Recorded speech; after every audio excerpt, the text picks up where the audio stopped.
And now on this stage, we have Chris Pendleton, head coach. In his third year at Oregon State, recently coached the Beavers to their first Pac-12 team title since 2016, and a two-time NCAA champion wrestler at Oklahoma State University. Pat Popolizio, NC State head coach in his 11th year, recently led the Wolfpack to its fifth straight ACC team title. Two-time National Coach of the Year. North Carolina State is ranked number 3 in the country by the NWCA. He also wrestled for Coach John Smith at Oklahoma State, where he reached a number 1 national ranking as a senior. And Mark Manning, in his 26th year as head coach at Nebraska, who was ranked number 4 by the NWCA, led the Huskers to a third-place finish at the Big Ten Championships and a 3-time honoree as USA Wrestling's Freestyle Coach of the Year. We'll open it up for questions.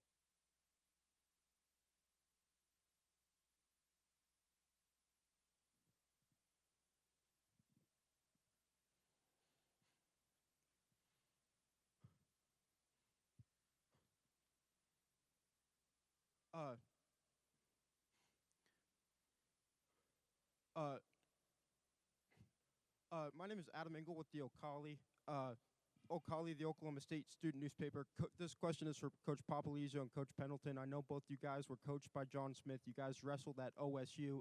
How has OSU and how has Coach Smith's coaching impacted the way that you run a program?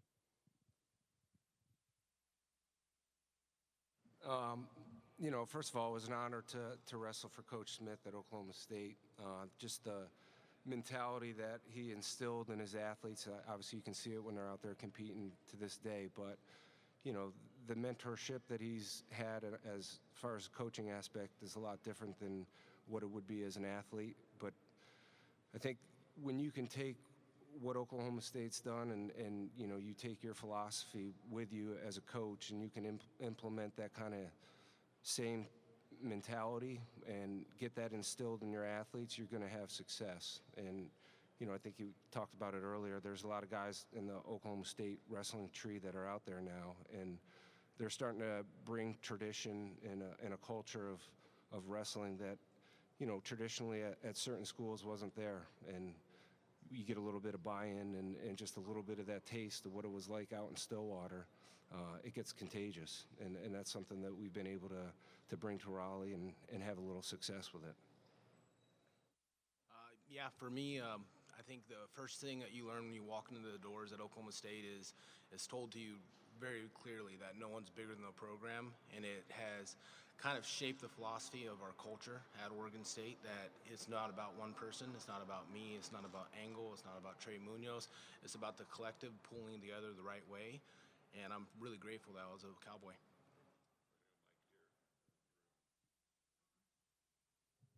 This is a question for all three of you. I asked the other 3 coaches. I think there's like 25 former All-Americans that are not seeded in the top 8. They're not projected to win. What does it talk about? What's happening with college wrestling that there's so much talent?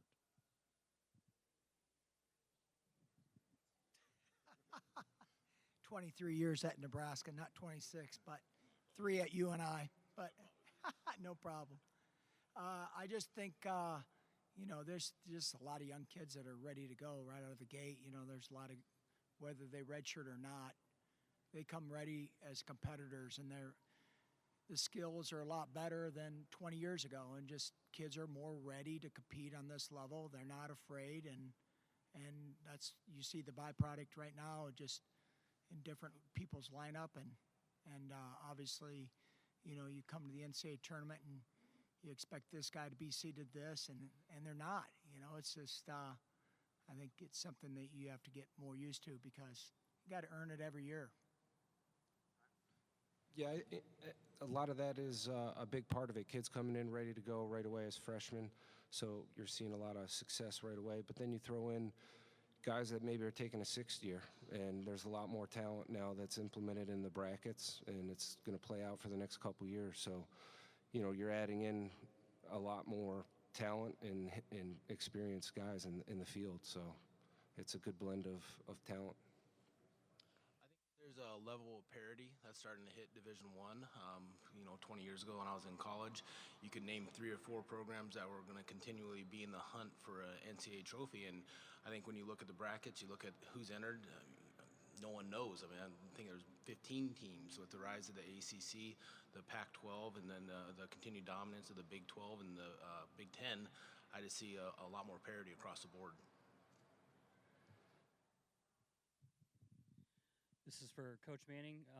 Coach, 2 returning All-Americans, and you got 5 guys that weren't here last year competing.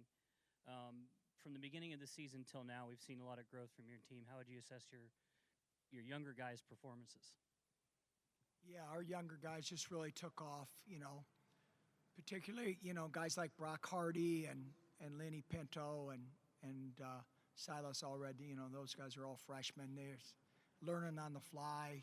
They're a lot different guys now than in November. And you say that, but it's the mental growth besides just figuring wrestling out. It's the mental growth. It's the maturity you need to be able to compete week in and week out, especially in the Big Ten. You're challenged all the time. And so you have to grow up fast, and some guys figure it out and some guys don't. So I just think, we had started the year a little banged up and not a big deal, but it's where you're at this time of the year, We always talk about the 5 best days in March, 2 at the Big Ten and 3 here. And so that's where you want to be at your best. And so I think it's just a learning curve, and it's a journey that you get your guys believing in and understanding that week in and week out, you can jump levels. Hey, I'm Daniel Allen with the Ocala, Oklahoma State student newspaper. Kind of a follow-up to what Adam asked Pat and Chris. Whenever like years ago, you were wrestling under John, and fast forward whenever you're wrestling, I guess, against him and on the mat on another side. I mean, what's that like? Is it surreal at all for you guys? For me, this is my first year getting to really compete against him, and I really wanted to beat him. That was my goal for sure. But I think it's a little bit surreal, like you said, somebody that's been a huge mentor and a huge influence in your life. And I don't know about Pat, but I know it definitely kind of makes me coach a little bit differently. I'm a little less animated, a little more subdued. Yeah, I mean, the one thing John has, taught me is to be a competitor.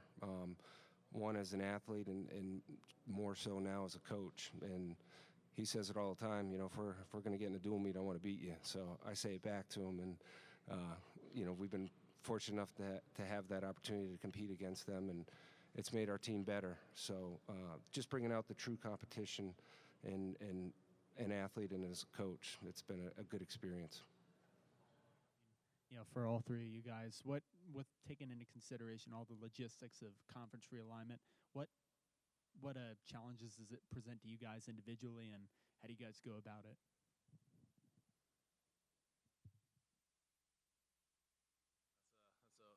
That's a loaded question, right? I think that we just have to kind of wait and see how everything else shakes out. And we were in a position last year where we had to add a team, and we ended up bringing back Stanford. So I just want to just continue to grow the Pac-12 and see how it shakes out.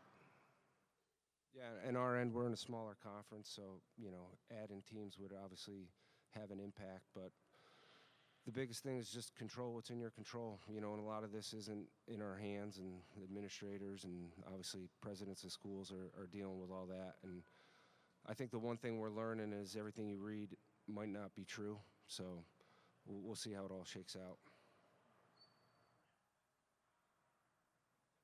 Pack Pride. Question for all 3 of you, because you're at different levels in terms of being your first year here at the tournament and multiple years at the tournament. How do you assess this tournament after it's over? So how do you have your pre-calculation in terms of where your team should land, where kids should do in terms of if that's success or not. But once it's all done, how do you assess that to continue progressing your team into being a contender every year?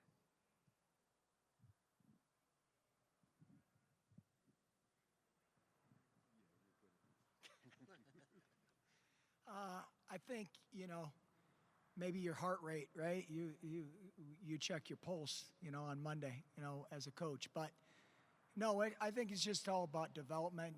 Guys are going to rise to the occasion, this weekend. You find out who those guys are, right? And so when that light shines the brightest, you have to be your best, and you find out if your young men have that in them. And so it's great. What a great opportunity. It's being grateful for this opportunity to compete, and you rise up into it and find out what guys have that. And, it's magic, right? And so, might not have it this weekend, might have it next year. You never know. And so that's what you live with as a coach, but as a competitor, it's about them focusing on what's right in front of them, Yeah, I think for both athletes and coaches, this is probably one of the toughest tournaments that you can ever compete in. It's an emotional roller coaster for athletes along with coaches.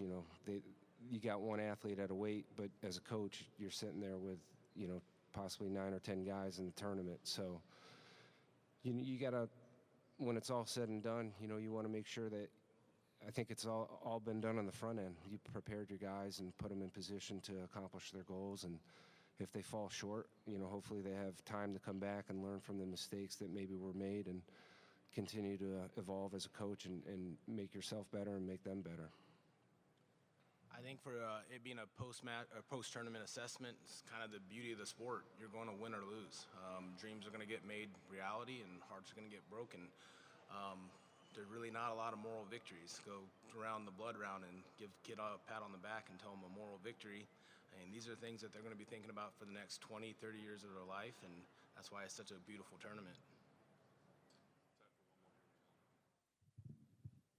Coach Manning, I'll ask you this. Can anybody beat Penn State, and what do you guys need to do to be with that team?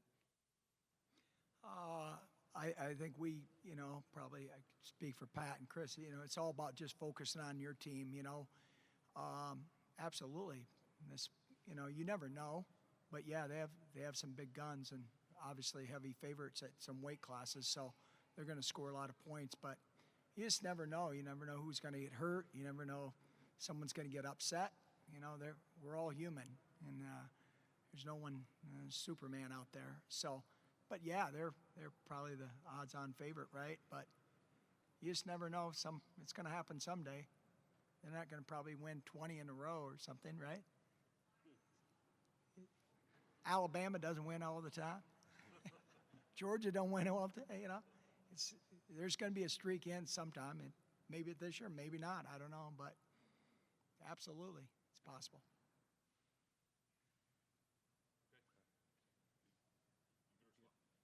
Yeah, and that's the luxury of what we're doing. We're here to compete and put guys in position to accomplish their goals. And, it's obviously team scoring to it. Tournaments, are different than dual meets. So maybe one day when we get into a dual meet championship, hopefully that happens. I think you could see some bigger upsets, but in a tournament, you have the opportunity to come back and score a lot of points. So it presents different challenges, but hopefully that's a different topic for a different time. Yeah, I think that anybody can be beaten at this tournament.